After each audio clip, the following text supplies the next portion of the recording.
أعوذ بالله من الشيطان الرجيم. بسم الله الرحمن الرحيم.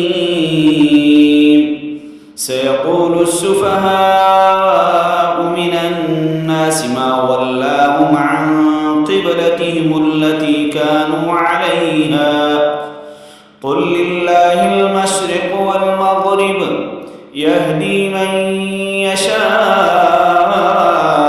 إلى صراط مستقيم. وكذلك جعلناكم أمة وسطا لتكونوا شهداء على الناس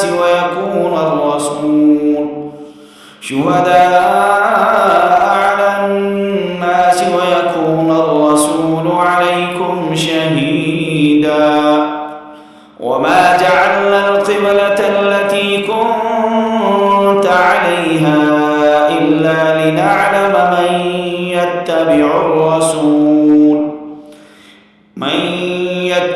الرسول ممن ينقلب على عقبيه وإن كانت لكبيرة إلا على الذين هدى الله وما كان الله ليضيع إيمانكم إن الله بالناس لرؤوف رحيم.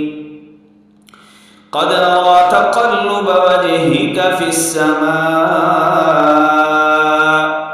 فلنولينك قبلة ترضاها فول وجهك شطر المسجد الحرام وحيث ما كنتم فولوا وجوهكم شطره وإن الذين أوتوا الكتاب ليعلمون أنه الحق من ربهم وما الله بغافل عما يعملون.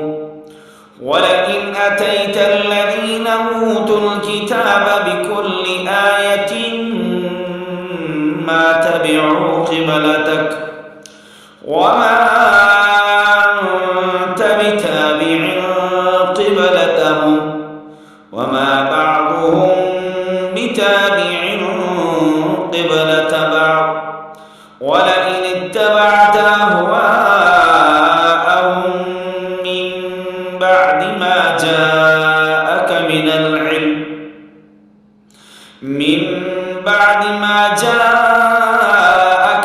العلم إنك إذا لمن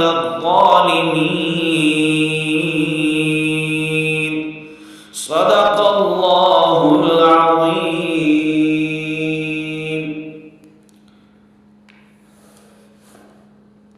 आप एम बाबू Tanoli Islamic studio से सुन रहे थे।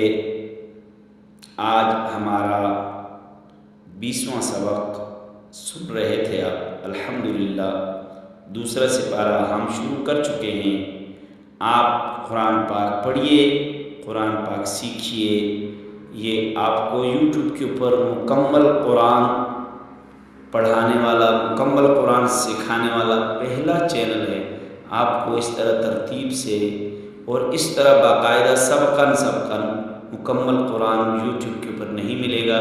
सब्सक्राइब कीजिए, लाइक कीजिए और शेयर कीजिए और बेल आइकन का बटन दबाइए ताकि आपको रोज़ाना की बुनियाद पर जो नया सबक है वो ज़रूर आप तक पहुँचे। अस्सलामु अलैकुम।